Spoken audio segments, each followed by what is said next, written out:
The steps of the High Court were crowded and loud. Cameras flashed one after another. Reporters pushed forward, calling out Tapan's name. Tapan stepped out of the building, calm, composed, as his colleagues gathered around him, congratulating him. He had just won a case that almost everyone believed was impossible. As he started walking down the stairs, the media quickly surrounded him. "Sir, how did you win this case? Was there new evidence? Sir, do you think justice was delayed?" Tapan paused for a moment. He looked at the reporters and answered in steady voice. "My client Vijay has not committed the crime he was accused of. The Honorable Court has dismissed all charges against him." Standing beside him was Vijay Rao. He said nothing. He didn't react. But there was something about him. Something unsettling. His sharp, cold eyes made people uncomfortable. Even in silence, he didn't look like an innocent man. A reporter, standing a little away from the crowd, spoke loudly into the camera. "Vijay Rao, son of powerful politician Gopal Rao, has been released today after spending 7 years in jail on murder charges. After changing his lawyer, the case has turned around in just one hearing. Advocate Tapan Thite has secured the win." Around them, cameras continued to flash and the noise kept building. Amidst all of it, the faint sound of police siren could be heard. At first, it blended into the background, but gradually it grew louder, cutting through the chaos. Tapan suddenly opened his eyes. He was in his room, breathing heavily, trying to steady himself. For a moment, he remained still, realizing that everything he had just seen was a dream. But the sound of siren was real. He sat up and listened carefully. The siren continued outside. Tapan got out of bed and walked to the window. When he looked down, he saw a Central Investigation Bureau vehicle standing at the gate of his bungalow. He stood there for a moment. He knew a new case was waiting for him to solve.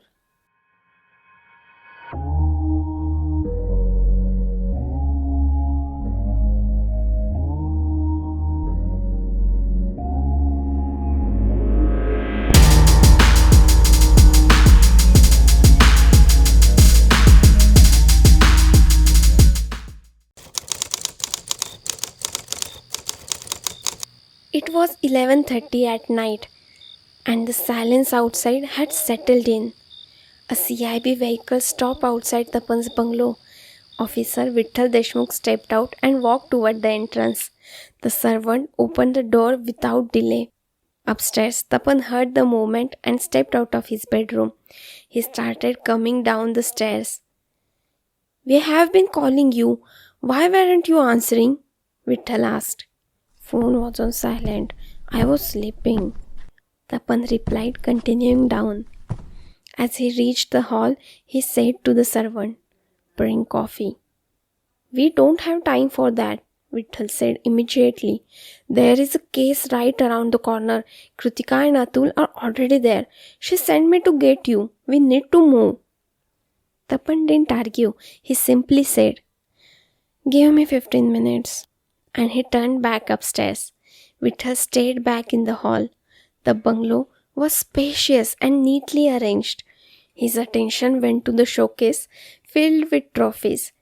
He walked closer, reading the titles engraved on him. Most of them were from Tapan's days as lawyer.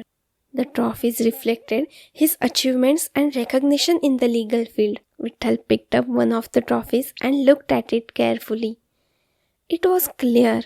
Tapan wasn't just any lawyer. He had built a name for himself. He was one of the top lawyers at High Court, known for handling difficult cases and winning them. But things in his life had taken an unexpected turn, and now he was helping CIB solve cases. As Vittal held the trophy, the wall beside the showcase suddenly lit up. A screen come alive. Tapan's face appeared on it. "Keep it down, Deshmukh Sahib." Vittal flinched for a moment. He hadn't realized the wall was actually a hidden screen. From upstairs, Tapan watched him slightly amused. Vittal placed the trophy back properly. "All right, I'm putting it down," he said. "But you better hurry, or Krutika ma'am will scare both of us." A faint smile crossed Tapan's face. "I'm coming." Tapan and Vittal reached the crime scene and stepped out of the car. A vehicle had crashed into the roadside wall. The front portion of the car was damaged, the bumper slightly crushed, but it didn't look like a high-speed impact. The headlights were still on, casting a dull light onto the empty road ahead. The area had been secured. A few people stood at a distance, watching quietly, whispering among themselves. The rest of the surroundings were still. Krutika was standing near the car, her attention fixed on the driver's seat as she waited for him. As Tapan walked toward her, he glanced once at the vehicle and then at her. "Since when do you start taking road accident cases, Agent Krutika?" he said. "You woke me up from sleep for this?" Krutika didn't respond to that. She simply looked at him for a brief moment and then pointed toward the driver's seat. "Look at his mouth." Tapan stepped closer to the car and bent slightly. The man was sitting in the driver's seat, motionless. His hands were still near the steering wheel. There were no major injuries visible on his body, no sign of struggle inside the car. But when Tapan looked at his face, he noticed white foam coming out from the corners of his mouth. Tapan's expression turned serious. Before he could say anything, Krutika spoke. "He was poisoned." Vittal came forward and stood beside them, observing carefully. Krutika continued. "Victim's name is Pratap Bhatt. He died while driving, and the car eventually lost control and crashed into the wall." Vittal reached inside carefully and checked the ID card hanging around the victim's neck. "I think he was coming from work," he said. "He is still wearing his ID." He pulled it slightly to read it clearly. It was a small software company with around 50 employees. Tapan didn't respond immediately. His eyes moved from the victim to the dashboard, then to the road ahead and back again. The damage didn't match the death, and the death didn't feel accidental. The CIB team reached the company for further investigation. As they entered the office, they were met with an unexpected scene. A party was going on. Music was playing, people were talking loudly, some were eating and few were dancing. The atmosphere was completely opposite to what they had just come from. The moment the team walked in, few people noticed them. The noise slowly began to settle. Kritika stepped forward and showed her CIB badge. "I am Agent Kritika from Central Investigation Bureau. This is my team," she said. The room grew quieter. "We have found the body of Mr. Pratap Bhatt. We suspect that this is not an accident but a murder. We need your cooperation. If anyone knows anything, step forward." People looked at each other. Low whispers spread across the room. After a moment, a man stepped forward. "Ma'am, my name is Ranjit Kumar," he said. "Pratap was here at the party, but he wasn't feeling well, so he left early." Krutika looked at him carefully. "When was the last time you saw him?" she asked. "I was with him when he left," Ranjit replied. "He didn't look serious, just a bit uncomfortable. I thought he would be fine." He hesitated for a second before asking, How did he die, ma'am?" Krutika held his gaze. "We will share the details at the right time." She turned slightly. "Vittal, Atul, seal the place. No one leaves, no one enters." Both of them moved immediately. Atul began examining the setup, The food tablets, drinks, glasses, quietly starting his forensic checks. The music had already been turned off. The room now felt tense, with everyone standing in place, waiting. A man in formal clothes stepped forward from the crowd. "I'm Akash Prabhu," he said, owner of the company, along with Pratap. "We were partners." He looked concerned, but composed. "How can I help?" Kritika nodded. "We need to see his cabin." Akash turned and called out, "Ruchi!" A young woman stepped forward. "She's Pratap's assistant," Akash said. "She will take you." Ruchi nodded and gestured for Kritika and Tapan to follow her. Without wasting time, they moved toward the cabin. Ruchi led Kritika and Tapan toward Pratap's cabin. The office floor was quieter compared to the party area, but the tension had already spread. A few employees stood at a distance, watching them pass. As they walked, Kritika asked, "What did Pratap eat today?" Ruchi thought for a moment. He had breakfast in the morning. He brought it from home. Then I made coffee for him from the machine. After that, he had lunch and later some snacks at the party." They reached the elevator and stepped inside. Tapan looked at her.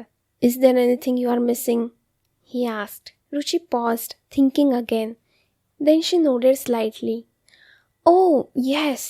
He usually takes a protein shake after the gym session." Kritika looked at her. "Did you prepare it for him?" Ruchi shook her head. "No, he always makes it himself." The elevator door closed and the silence inside felt heavier than before. Tapan and Kritika exchanged a brief glance. That detail mattered. They reached Pratap's cabin. Ruchi opened the door and stepped aside as Kritika and Tapan entered. The cabin was neat and well organized. Nothing looked disturbed. Files were arranged properly and the desk was clean, just the way someone would leave it before stepping out for a short while. Kritika immediately took her clothes and wore them. From her pocket, she pulled out a large evidence bag. "Don't touch anything," she said, looking at both Ruchi and Tapan. Her eyes moved across the table. A tiffin box was placed neatly on one side. She picked it up carefully and placed it inside the evidence bag. Near the wall, there was a small glass shelf. Several metal bottles were arranged on it. Different sizes, different colors. Kritika walked closer and looked at them. "Which one did he use for his protein shake?" she asked. Ruchi stepped forward and examined the shelf.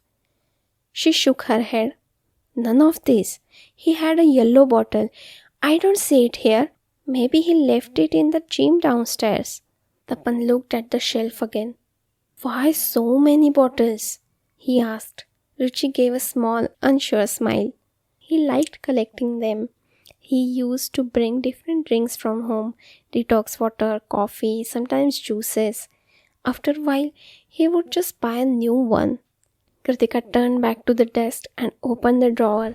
She checked inside the cupboard attached to it. After a moment, she found a box. "Protein powder," she said. She examined it briefly and then sealed it in another evidence bag. She closed the drawer and looked at Ruchi. "Do you suspect anyone?" she asked. Ruchi shook her head immediately. "No, he was a very good person. Everyone liked him." Kritika observed her for a moment and then looked around the cabin again. Kritika didn't respond immediately. Her eyes moved across the cabin once again. Everything looked normal. Tapan's gaze moved back to the shelf of bottles. So many of them, neatly arranged. Yet the one he used today was missing. That wasn't a coincidence. The three of them walked toward the gym area. Tapan looked around as they entered. It was a small, compact space with basic equipments. Nothing unusual at first glance.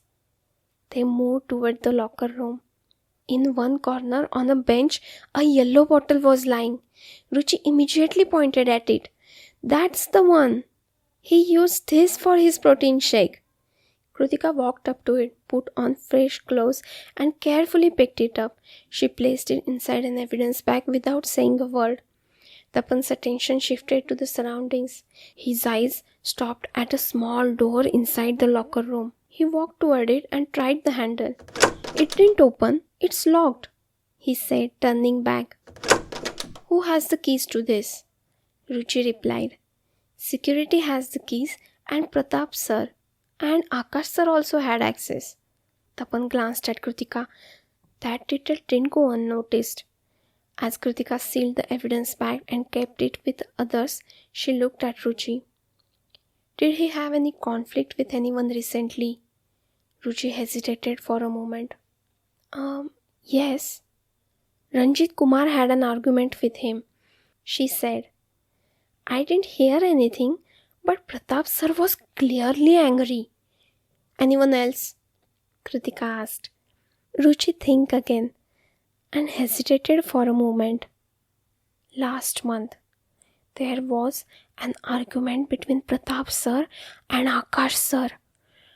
Akash sir came into the cabin and was shouting at him. After that, he stopped coming to the office." She paused. "We were actually surprised to see him at the party today." There was a brief silence. Kritika nodded. "All right, thank you, Ruchi. We will reach out if needed." Ruchi gave a small nod and stepped back. Tapan and Kritika walked out of the locker room. Tapan slowed down for a moment and looked back at the door one last time. A locked door inside a locker room with access to only few people. It wasn't just a storage area. It was a way in and way out. The next morning, the team went to Pratap's house. It was a small bungalow with a neat front garden. The main door was slightly open. From inside, the sound of crying could be heard clearly. Kritika paused at entrance and knocked lightly. "May I come in?" There was no response, but the door was already open. They stepped inside. In the living room, Radhika was sitting on the sofa, crying. Her head rested on her mother's shoulder. Her father was sitting nearby, holding 10-year-old boy in his lap, trying to comfort him. The atmosphere inside the house was heavy. Vittal looked at Radhika carefully. He recognized her. She was Radhika Bhatt, a well-known classical singer from few years ago. Kritika stepped forward. "I am Agent Kritika from Central Investigation Bureau. We are investigating your husband's murder." Radhika wiped her tears and gestured them to sit. They quietly took their seats on the sofa. Her father spoke first. "Did you find anything? How did this happen?" Kritika answered in steady voice. "He was poisoned. It seemed the poison affected him while he was driving. He lost control of the car and it crashed. We are trying to find out how the poison was given to him." "Do you suspect anyone?" Kritika asked. Radhika shook her head. "No, Pratap was good with everyone." "Did he have any arguments with anyone recently? Any stress at work?" Kritika asked. Radhika replied slowly. "He never told me much about his work. He didn't want me to worry." Kritika continued. "How was your relationship with him?" Radhika looked down. "He was a good husband. He always took care of everything." Her voice began to shake again. She paused, trying to hold herself together, but her eyes filled with tears again. Vittal hesitated for a moment. He wanted to speak to her, but the situation didn't feel right. Still, after a brief pause, he finally spoke. "Ma'am, I am your fan. I have attended your classical singing programs." Radhika looked at him for a moment. "You stopped performing. Why?" Radhika gave a faint, tired smile. "I stopped after we had a child. I wanted to take care of my family. There were financial problems after I left singing, but Pratap promised me that he would manage everything. And he did. He worked hard for us. Her voice broke and she started crying again. Radhika's mother wiped her tears and said, "He always supported her. He helped many people. We don't know who could do this to him." After a moment, she said, "I will bring tea," and was about to go into the kitchen, but Kritika looked at her and said, "This is case of poisoning. We need to check the kitchen for your safety. If the poison had come through food prepared at home, then everyone here could be at risk." Radhika's expression changed immediately. Her mother, who was about to go into the kitchen, stopped and looked at Kritika with concern. "Please, check," Radhika said. Kritika nodded and signaled Vittal. Both of them walked into the kitchen. Tapan moved around the room, observing everything quietly. His eyes stopped at a showcase. There were several trophies placed inside. Some belonged to Radhika, some to Pratap. He opened the cabinet and picked one up. A thin layer of dust had settled on it. He wiped it with his hand. Radhika walked toward him. "That was from one of my performances," she said. Tapan looked at her as she spoke about it for a few seconds. There was a brief moment where her face showed pride. But it didn't last. She went silent again. Tapan placed the trophy back carefully. Here, in the kitchen, Kritika began observing everything carefully. The containers, the shelves, the cooking area. Vittal checked the counter, the sink and the dustbin. They opened few containers, examined them briefly, and placed them back exactly as they were. Everything looked clean, normal, undisturbed. No unusual smell, no sign of anything suspicious. After a few minutes, Kritika looked at Vittal. He gave a slight nod. They stepped out of the kitchen. Kritika said, "Everything here looks fine." The tension in the room eased slightly. But for Kritika, one possibility had just been ruled out. By the time they returned to the CIB office, the atmosphere had shifted back to work. Kritika had just entered the cabin when Atul walked in, holding a report file. "I have the toxicology report," he said, placing it on the table. Kritika picked it up and started going through it. The yellow bottle, the one used for the protein shake, contained poison, Atul said. Aluminum phosphide and zinc compounds were detected. The same substances were found in victim's blood sample. Kritika looked up. "These are not rare substances," she said. "They are easily available in certain forms. Did you check the protein powder?" Atul nodded. "Yes, the protein powder is clean. No traces of poison." Tapan, who was standing nearby, spoke. "That means the powder wasn't tampered with. The poison was introduced later. Either the bottle was switched or something was mixed into it." Kritika closed the file halfway, thinking. "Anything else that can give us a direction?" she asked. Atul flipped a page in the report. "There is one more thing. We found another set of fingerprints on the bottle, apart from the victim's." Kritika's expression sharpened. "Did you identify them?" "Not yet. We are running it through the system." Kritika nodded. "Start by matching it with the people from the office, especially his assistant Ruchi, and pull his call records and bank statements. I want to see if there is anything unusual." Atul noted it down. Tapan's mind worked through the details for a moment. "We should go back to the office," he said. "If the poison was in that bottle, then something happened there, and we might have missed it." Kritika didn't take long to decide. "Let's go." Within minutes, both of them were on their way back to the company.